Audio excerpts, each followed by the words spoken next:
Good evening, everyone. Good evening. All right. This particular topic is one that has actually great interest from different venues where I presented it before. And actually, I've been updating this material quite a bit because I actually have been doing this for some time when it comes to commercial products. And there is a handout associated with this, so you guys can follow along. And for those of you who are on GoToMeeting, I believe we're also displaying the presentation. No? No, I'm not there So yet. the alternative is that you can actually go to SlideShare because this entire slide deck is already posted. So you can actually look me up by name and look for tonight's discussion. The entire slide deck, and right now we're on slide 1, is already posted on SlideShare. And I will share where everybody else can actually view this afterwards if you want to refer to this material. So let me ask this question. How many of you are currently in transition, looking for your next opportunity? Show of hands. Good. How many of you are right now struggling because you're trying to pivot your careers? You're looking for a promotion and may not necessarily be in the company where you're at today, and you're looking for your next opportunity even though you may be gainfully employed right now. How many of you are in that position? How many of you are starting a newly minted career as PMPs because you recently acquired your certification in project management? So this has a little bit of content for all of you who are seeking to transform your careers and maybe even considering pivoting because you've been working for some time and are sort of struggling because you're not really happy. In other words, you're gainfully employed, but you're unhappy with your environment, different factors that come into play, things that you don't control, and you're not really quite happy in the environment where you're at. And I've been in that boat. I actually had the pleasure of having a long career, and I started in development. So in essence, I'll share my story, and I actually will share with you why it is important to actually start really crafting your own personal story.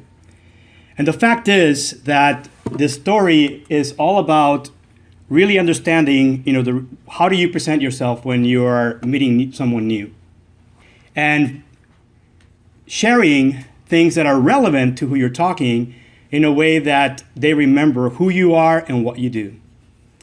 And this is the essence of what we're talking about. So this part is all about understanding why a powerful story is crucial to your career.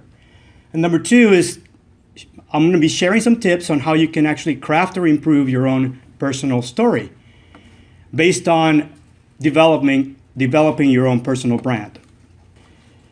So the first quote is from Robert McKee. Those of you who are not familiar with Robert McKee, he's a creative writing expert and former professor at University of Southern California that actually holds seminars that have been fantastically successful for people who are trying to do exactly the same thing, become great storytellers. And the fact is that for those that understand the power of storytelling, it's really a powerful way of sharing ideas that change the world. And I'll be giving a few examples, but this is a quote of what he's saying about storytelling and how powerful it is. And if you ever have heard the saying that the pen is mightier than the sword, this is exactly where the pen is put into action to change the world. If you're on Twitter, you can either retweet this, because I tweeted it out on my HM Del Castillo Twitter account, share that information, and also this will guide you to the landing page, which is the PMI Silver Spring Chapter website, and you feel free to share that with those who are following you on Twitter. It's also on LinkedIn because I actually shared the actual invite to tonight's meeting through LinkedIn earlier today. So let's get into some tips or some reasons why you should really consider developing and shaping, crafting your own powerful personal story. First thing is that a powerful story is really about you. You're the protagonist, you're the character, and you can choose to present yourself either as a superhero or as a plain person. The main thing is that you want to make sure that you're authentic, because it really is about sharing with others who you are and what you do. So that's the first point, is you need to be authentic and you need to be honest. And sometimes it may be a struggle because we may not necessarily be in a happy place where we can actually think of ourselves as being having significance or having achievement, even though relatively speaking, we may have had some successful careers. And often, if you're in an unhappy place, you need to kind of meditate and put yourself in a happy place. So sometimes doing this is hard if you haven't done it before. And the reason for that is because life happens. Changes that you don't control, that we don't like, making us unhappy and not making us feel good about ourselves and what we've done, what we've achieved. And sometimes doing this takes a lot of work to kind of figure out, okay, struggling is like, well, this is not working for me, and I could highlight this, but this is not working either. So what exactly do I say about myself? It is a struggle to figure out and be authentic and define who you are when you're trying to figure out where do you start in sharing your story. A great story will also help you set you apart from somebody else, especially when you're meeting somebody new or even in the interview process. The tell me about yourself is very powerful when you start creating that story from the very beginning. And as opposed to you waiting for questions from the interviewees, you're actually controlling the interview process by sharing up front the value proposition as to why they should hire you instead of someone else, and all the things that go along with that specific job for which you're interviewing for. It also helps you build credibility and trust. And for those of you who are small business owners or are consulting or perhaps in a senior management position, it really is about step one in truly having a successful team that truly collaborates when the task at hand that you have, either as a project or program manager, really requires collaboration and communication. And if you're in the lead position, it really is a requirement for those team members who you're leading to trust you and to believe what you do and what you're about. Because other than that, you're going to struggle, because you might try to lead the team and no one's following. And this is the reason why you want to make sure that as you are building a team, as you're leading a project or a program, you want to make sure that you're telling them that you are a trustworthy person and that you walk the talk. And it's about creating integrity, which is the step one to building a great performing team.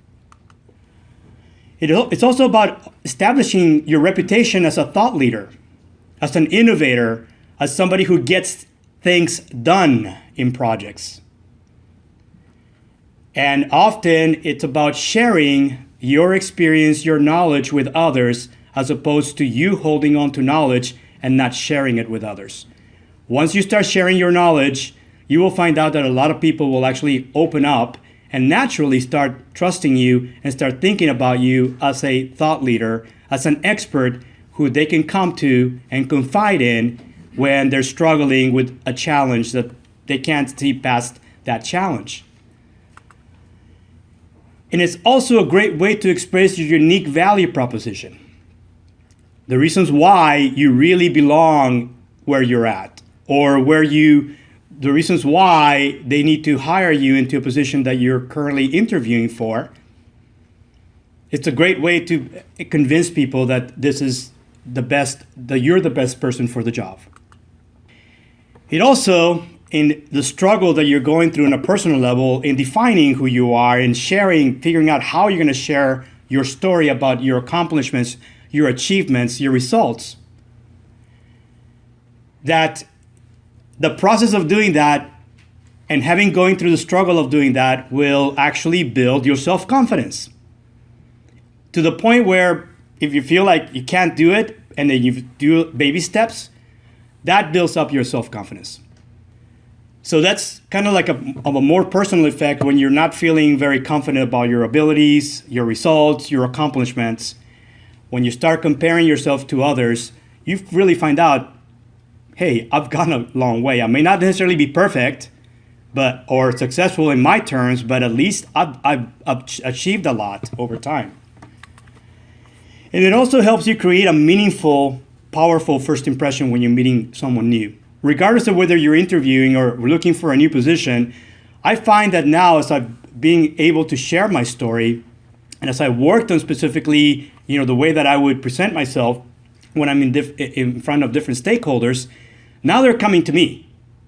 Like, I don't have to go out and seek anymore, because now automatically I'm getting pinged on either LinkedIn or by email or Twitter or some other mechanism, and I'm getting asked questions because now, by sharing my knowledge and my expertise, people are coming to me and saying, hey, I need help in this. Can you help me? And usually what I will do is I either tell them right away whether I'm in a position to help them or lead them to somebody who will help them. Connect them with the right person. Bottom line, when you summarize this, and you start really looking as to why we want to present a story rather than just bullets or something that is highlights. Bottom line, neuroscience tells us that we are all wired to remember stories. That the way our brain is wired, as soon as we have a protagonist and a story and drama of life, we're all in it. And it grabs us, it engages us, and we want to know more. What's next? What happened in chapter 1? What happens in chapter 2? And often it's almost like when you pick up a great book that you can't stop reading because you're totally engaged. And this is a great way of being able to propose ideas that engage people, engage others, when you know that in order to execute on those ideas, you will need help and that you will need collaboration with multiple people, because this is maybe about changing the world. Even if it's one project at a time, even if it starts with a person in the mirror and you project that to everyone around you in your life, across all the different roles that you play in life. So that's a little bit more about crafting and why it's crucial to share your own story. Now we're going to talk about some tips, and these tips are basically to help you if you're in the process or if you have currently struggling in crafting your own story or even improving your own story. What are some of the ways and techniques that you could easily adopt? And I will share some tips that actually are on a book called Primal Branding. It's a great read. I actually picked it up earlier this year. And the author kind of puts things in terms that we all understand. And I'm just going to give you the Cliff Notes summary of this particular book and summarize into 7 different tips, along with some questions where you can start in crafting or improving your own personal story. So tip number 1 is you've got to start where did you come from? Where have you been? And where are you at today? It's your creation story about your career. And you can choose pictures or images or even a story that is unique about you and how your career got started. Here's a picture. Does anybody know what this picture is all about? Hewlett-Packard. Yes, that is correct. This is the garage where Hewlett-Packard started. When Hewlett-Packard, before they even formed the company HP, this is where they started. It's a detached garage somewhere in Silicon Valley, and they're not the only ones. Actually, if you look for pictures of startups, Google, Facebook, Apple, they all got started in a garage somewhere in Silicon Valley. So should I move into my garage? Exactly. Well, perhaps we ought to rethink about where we work from. But this is a famous picture, and it's actually shared in the biography of HP, the company, that this is where it all started. It started with ideas in a garage that became a multinational company that still exists today. And the question that I would ask about your own creation is to really identify and start with this question. What path did you take to get to where you are today? And just make it simple. Don't necessarily get into a lot of bells and whistles. Just keep the plot simple, and then you can always add more details as needed. But it could be about how you guys started as a project manager, or it could be about how you guys started in your career, period. My creation story is that I started in high school, and my generation, my parents did not go to college. And I'm the oldest of 3 brothers. And when I was faced with decisions, I was always brought up with the intent that I will go to college. There was no choice. That was the mindset of my parents when I looked, and they all had jobs, with whatever they could get by, made a lot of sacrifices to ensure that myself and my brothers would have a chance to go to college and have a professional career. And that understanding that is what really drove me, especially being the eldest, to kind of lead my brothers by example. And I prepared. In high school, I wanted to be a doctor back in those days. And it's mostly because I have family in Mexico and other places that are doctors themselves. And so I kind of wanted to make sure that at least I would stand up to the family tradition of being a doctor. And even though I wasn't necessarily the brightest student in school, I still made the decision that I was going to take the advanced courses in high school and learn as much as I could before I even exited high school, because I knew that high school for me was a stepping stone. That I knew that I needed to get into a great college and perhaps have the chance of having a scholarship, because I knew my parents could not afford to put all 3 of us through college with their salaries. And that drove a lot of decisions.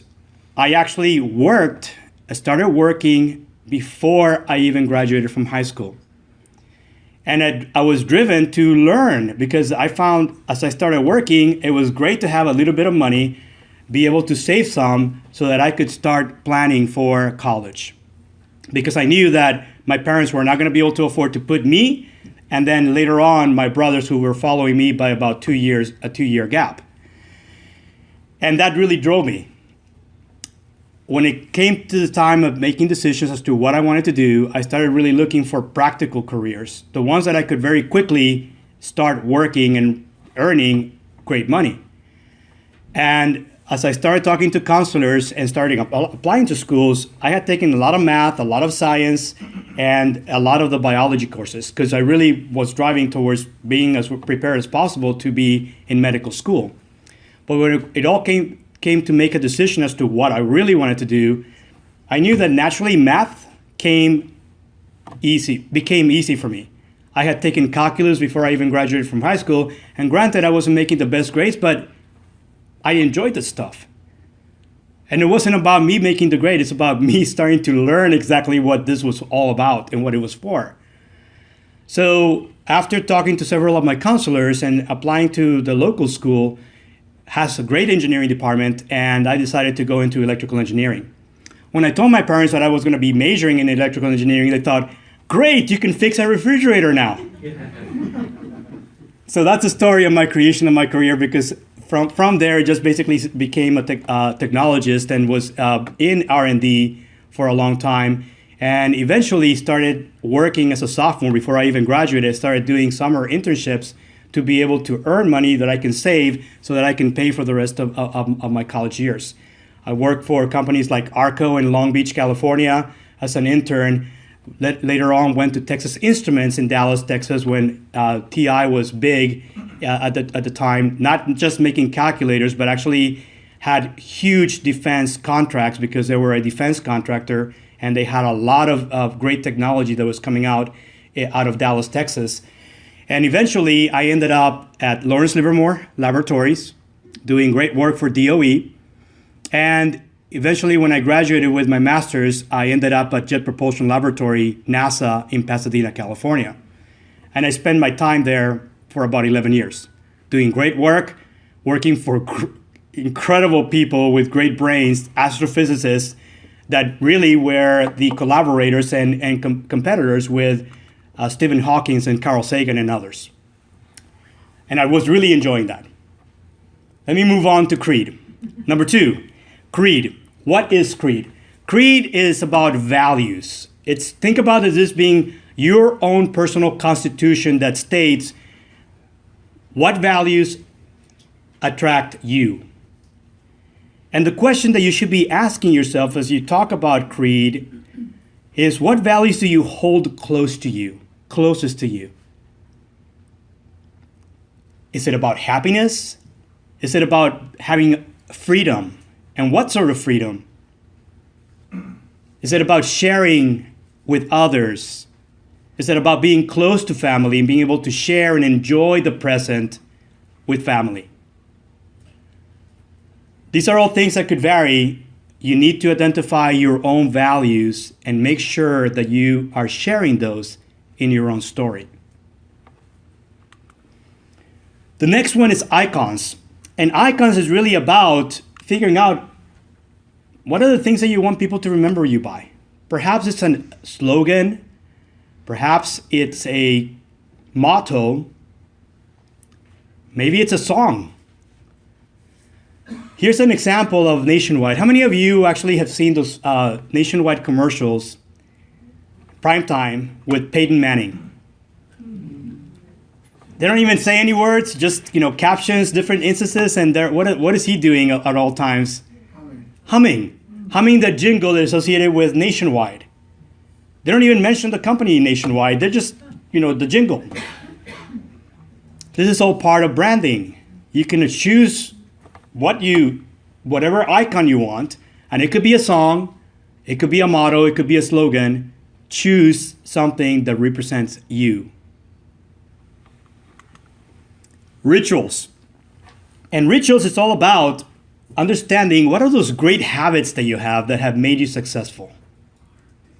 What are those rituals that set you apart and make you successful?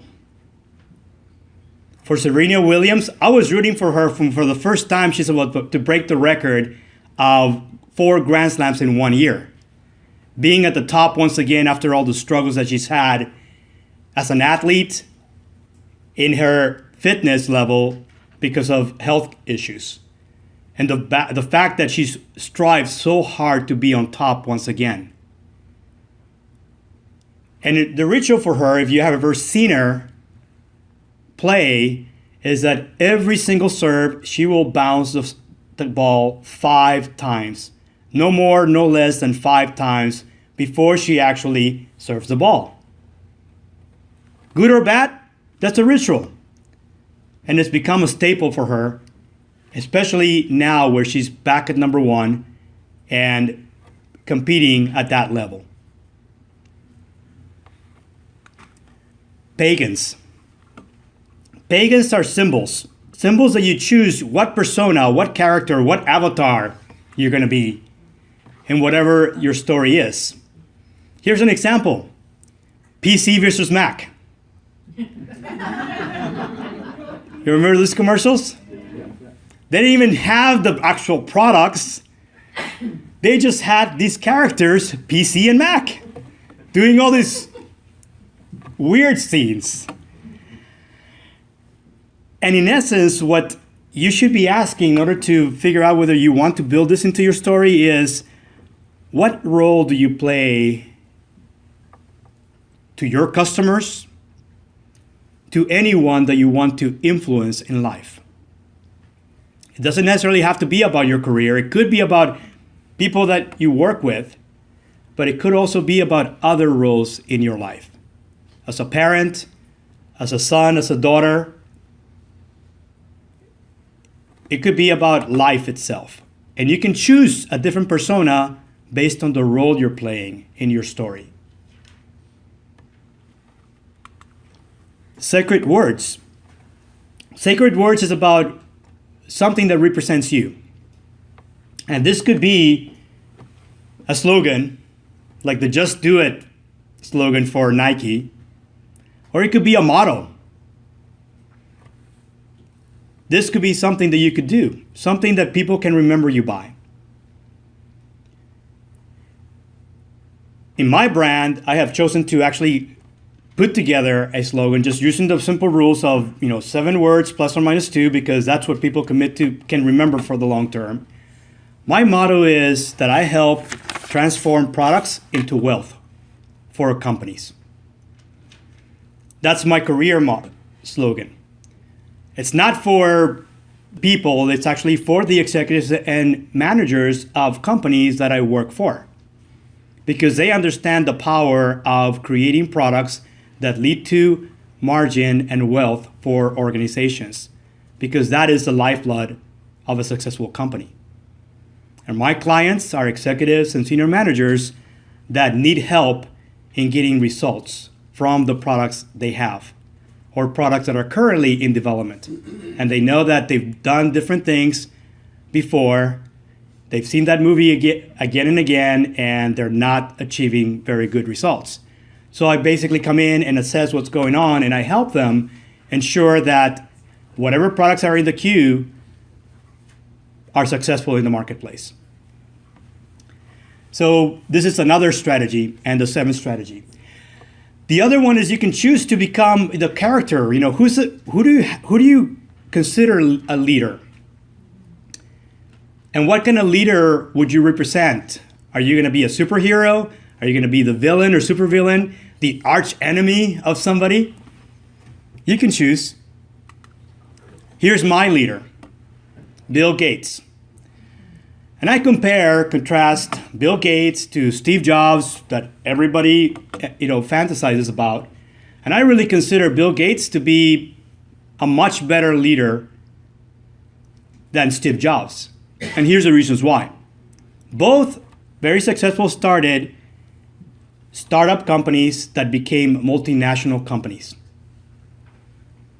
And they were actually almost like a superhero and the arch enemy of each other, if you really want to talk about PC versus Mac. In reality, the one that has been able to make successful transitions from one career to another, becoming an entrepreneur to a successful CEO of a multinational company to now a global level world-class philanthropist. Okay, Steve Jobs did the 2 things right, but he never really established himself as a global class, world-class philanthropist. And that I really admire about Bill Gates and Melinda Gates. The fact that they have founded their own foundation and are now using their wealth to fund causes that are worthwhile solving. Problems that we could only fantasize about trying to solve.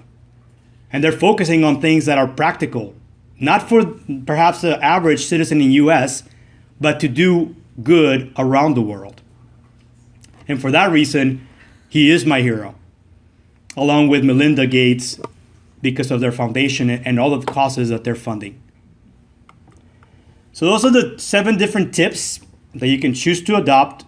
And in your handouts are 5 different sort of takeaways that I would like to summarize with. The reason why you want to have your own personal story is because, especially if it's about transforming your career or pivoting your career or being able to be successful in getting your next promotion, it would really help if you can identify and define to others who you are and make sure that you are authentic about the way that you're describing yourself. If you do it right and you use some of these techniques that I spoke about, the story itself that you're creating will set you apart. It would also help you establish credibility and trust when you're meeting someone new. And it will also help you engage your target stakeholders, whether they're your next manager, supervisor, peer, colleague, client. Number 5, it definitely will help you make a great, powerful first impression when you're meeting new people. If nothing else, they can be your next referral to your next client, your next promotion, perhaps your next career opportunity. You never know when you're meeting people when they're going to connect you, and it's all because whatever you shared with them has captured their imagination, has engaged them. And now they remember you the next time they find the right opportunity where you might be a great fit. So that is a summary, and at this point I would say, I don't know if you have any questions, but I really would like to at least have a couple of questions from the audience if you have any questions.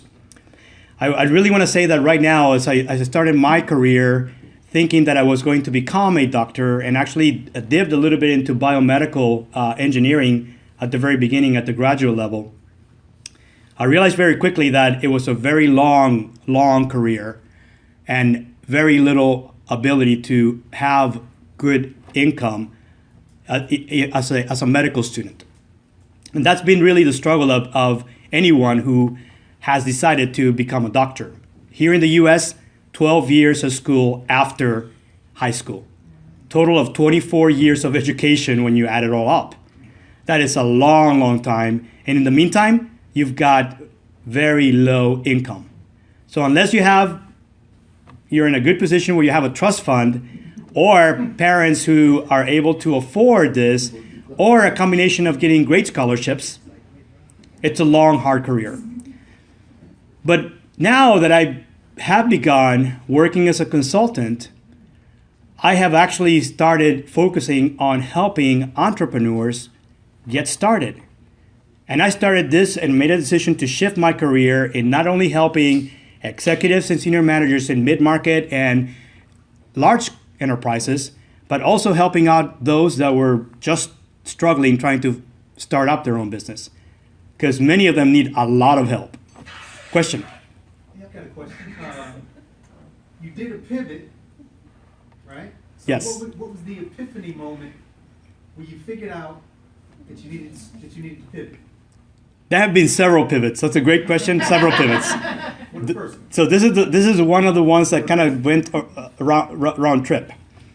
So the last year or so, I've been focusing on helping out and just providing pro bono consulting to entrepreneurs that need help. And I've been setting up ongoing monthly appointments with anyone that is local that needs help.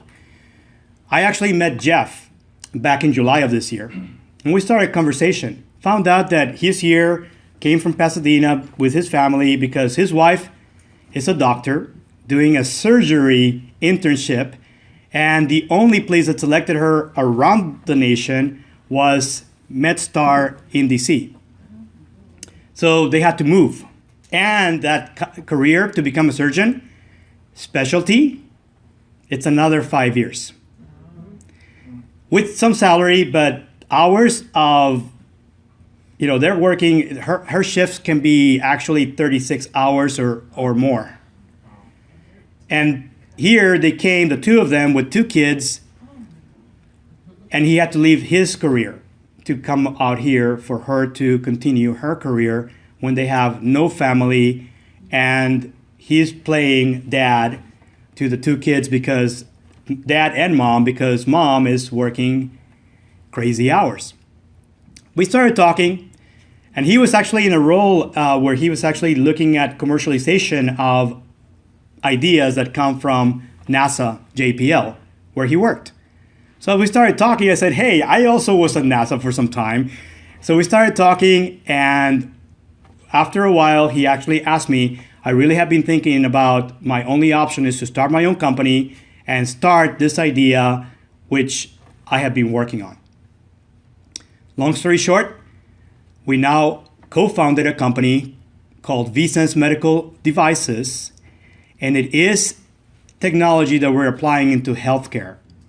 We're creating the next set of products of intelligent connected devices that without touching anyone, we can read your heartbeat from across the room. This particular device we envision would be the kind of device that allow people to seamlessly live their lives while we're still collecting information that is vital when you have certain conditions and you have a specialist or a healthcare provider who wants to see this information on a daily basis.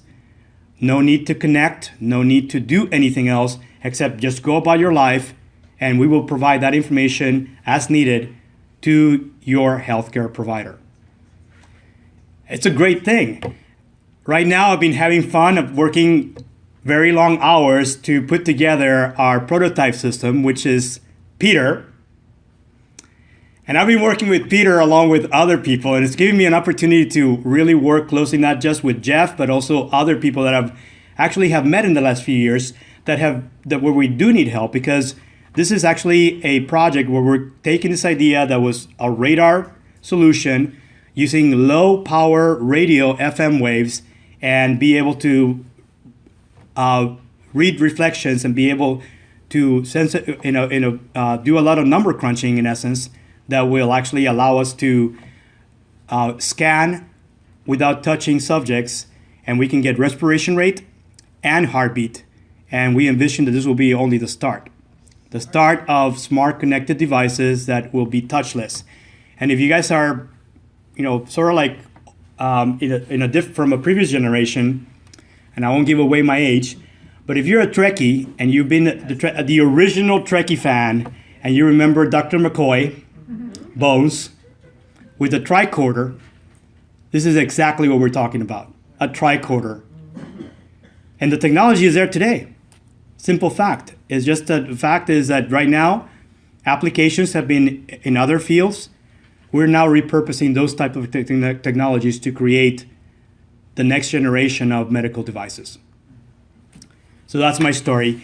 So going back to sharing, so that's been a pivot, because I actually pivoted from being a full-time employee to being a consultant to now helping out entrepreneurs who are not necessarily my target market because they really can't afford, my services. I basically have been doing a lot of this work pro bono, and that pro bono work has given me an opportunity that by working with Jeff, pre-revenue, put together a business plan and started looking for funding, and we got accepted into an accelerator program that we started in September, and we got funded by a firm out of Silicon Valley. Now that we've had the funding, thank you.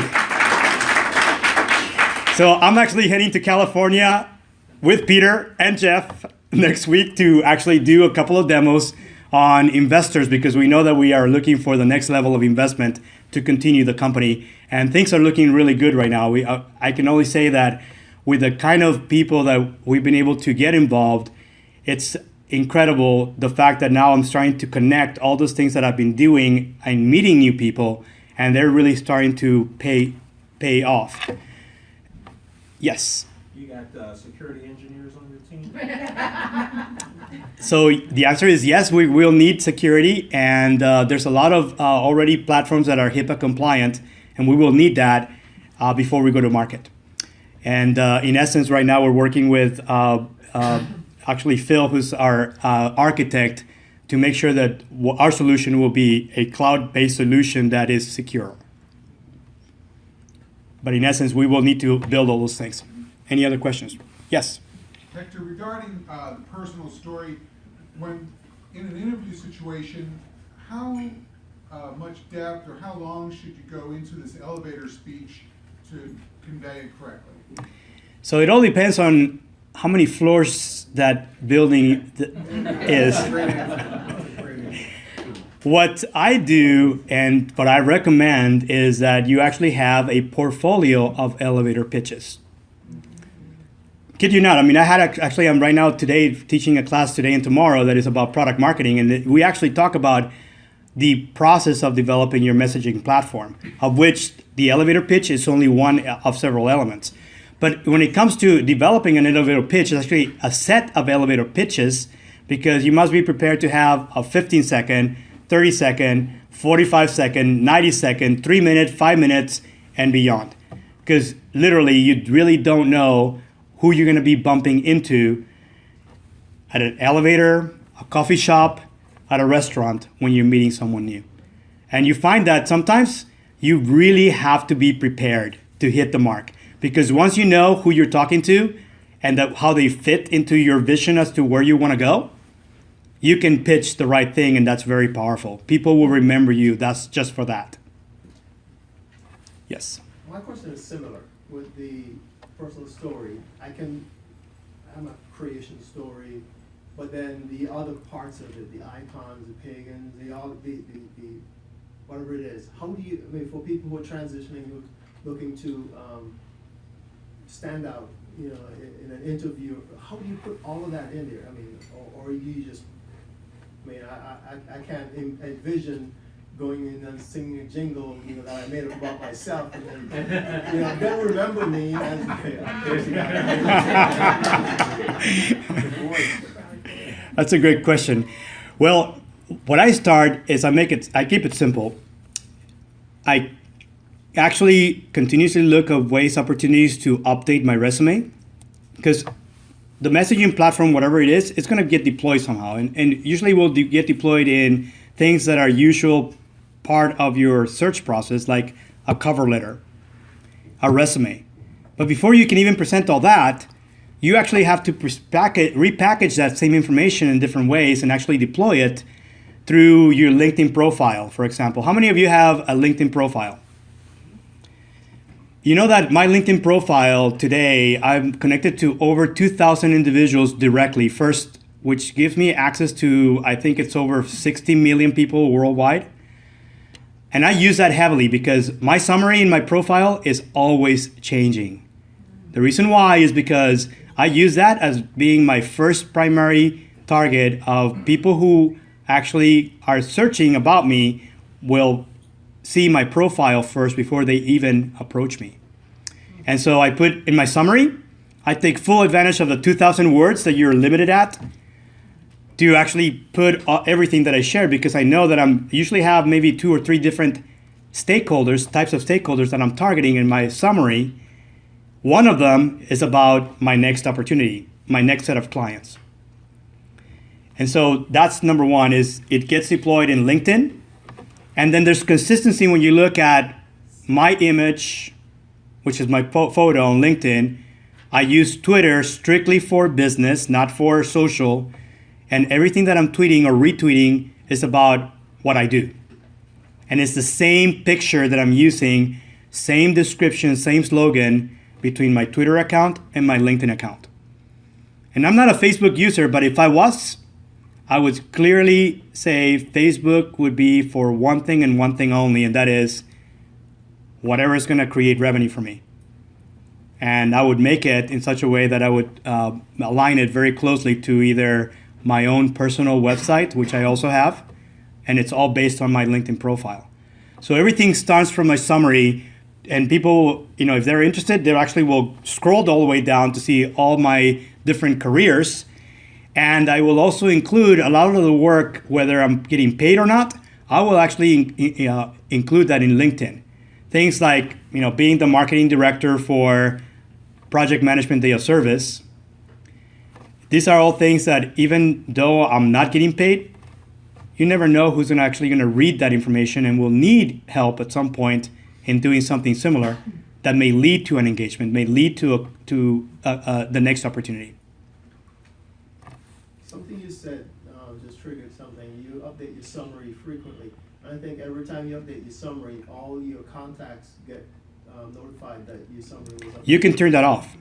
Yeah, that's optional. So it's optional. There's a settings that you can actually turn that off. And you can decide whether you want to inform everyone or not.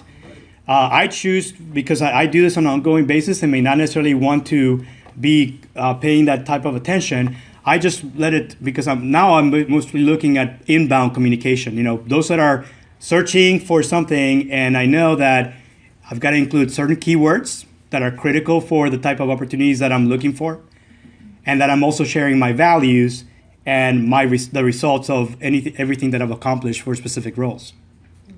And that's the most important thing, because that's what will trigger people to want to connect with you, number one. Number two, they'll want to contact you directly. Yes. So I was lucky enough to attend one of Hector's branding sessions, working session earlier this year. And I don't know, those of you that have seen my business card, it says I heart cats. And that was the slogan and the branding that I came up with, because that's what I do as a project program manager. And I use my people skills to lead rather than force. So, thank you, Victor. All right. Great. Yes, question. I had a couple things. The first thing is, where can we take your product marketing class? Good thing you should ask. So here's product management day of service. I couldn't get away. I thought Laura was going to be here, so that's why I inserted this slide. But if you haven't signed up, sign up today. PMDAS.org and go to volunteer, and it's a one-pager. Submit your information, credit card with $20, tax deductible, because it goes to a 501c3 organization, and sign up. I will be there next month. And yes, it is next month already. This is stuff for entrepreneurs. I'm also co-organizer of a meetup called Startup Central. We built this from just a few hundred to now over 4,000 entrepreneurs from the DC, Baltimore metro areas. And we have ongoing activities. And these are the courses that I'm teaching. And I'm actually an instructor for a consulting firm called the 280 Group, which is out of Silicon Valley. And I offer all the courses I focus on courses here in DC and Seattle and Boston. And here's the information on that. Right now, the offering is actually, I had Monday, Tuesday offering, and then today and tomorrow, it will be the second course. But there's some additional ones that are already announced for spring of next year. So you can go to the website and get information, and then contact me directly at that particular email address, and I can send you information on how to sign up for the next offering that will be here in DC. And then I also just wanted to make a comment. So I'm a blogger / social media influencer. And our personal brand, our story is like, we are our product. And so sometimes though I struggle with that, because I inject my story into everything that I create, whether it's a Facebook, status update, whether it's a tweet, my about page. But sometimes I wonder if it's too much. To share? Too much? As long as you're getting the positive reaction, let me ask you this. How are you gauging the number of views or the reaction? Is it positive, negative? How are you collecting feedback from those that are viewing the information? Sometimes I do, probably about once a year I do surveys. Mm-hmm. The feedback that I get is, you're very down to earth, you're approachable. And I think that's because I share my story so often. Mm-hmm. It could be when I was 12, this is what I was like. Just telling a little bit about me and everything that I do, and not just say, oh, here's how to use a power tool. It's, well, I was just like you. I didn't know how to use power tools, and then I did this. So there's a transition from I was like you, and then I did this, and then now I can do this. Mm-hmm. I think it works for my regular readers, but sometimes I wonder how much it might be off-putting to the people that find me and say search, who are looking to, they've got a problem and they just need a quick solution, where they're trying to get to the meat of what the solution is, but then there might be all this story surrounding it. So sometimes I kind of struggle with how much story to actually put in, like, the content that I'm putting out there. So what I would recommend, because this is a struggle, is that you start with this and you just start adding. What you need to do is start dividing and repackaging your content into basic versus for those that are sort of like medium, knowledge, to those that are experts but looking for specific expertise that they haven't done before. And that is purely repackaging of the information. It may take you some time to figure out what are the best, consumed topics that you might consider building into different levels, and start with something that is, what you might have right now is just something that is basic for anyone who's just starting out. Mm-hmm. But now you need to start tweaking it, repackaging it for people who have done some, DIY projects that now they're looking to do different ones, and ones that have done a lot of experience with DIY, but now they're looking for very specific knowledge on something very specific, and make it in such a way that you can find it through keywords. But that may be additional work and just repackaging and maybe editing some of the content that you already have to repackage and just start, making it easy for people to find. So this is the information on the workshop. It's a 4-hour workshop, and actually this is coming up. I'm not really sure that this is going to be actually held because right now I haven't had a chance to actually market this. But I am going to tell you that I have teamed up with someone else, Heath Thordelson. I don't know if you've met him. He does one that is about sales, and we're teaming up to make this into a one-day workshop in February. It'll be local, and I will work with your VP of Education to make sure that it is announced to the chapter, and we're going to be providing some promotions to if you want to sign up.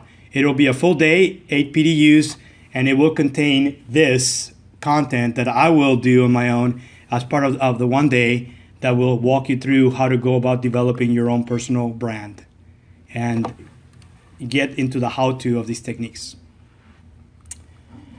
So with that, if there's any other questions, here's my contact information. You can find me on LinkedIn. You can also go to my personal website, and you can also go to Twitter and follow me and share. And if you like the content, this is where you can find it on SlideShare. This is a short URLs where you can find the slides, but you can also download this as a PDF and those 2 URLs that are at the top.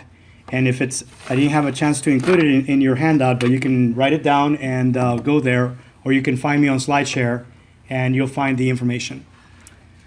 So with that, I want to thank you very much for all your attention and hope to see you. Happy holidays. Have a great new year. And I hope to see all of you at Project Management Day of Service next month. Thank you. Another round of applause for Hector. And Hector, thank you very much. This is our token of our appreciation, our coin, and your certificate. So, thank you again. Great, thank you.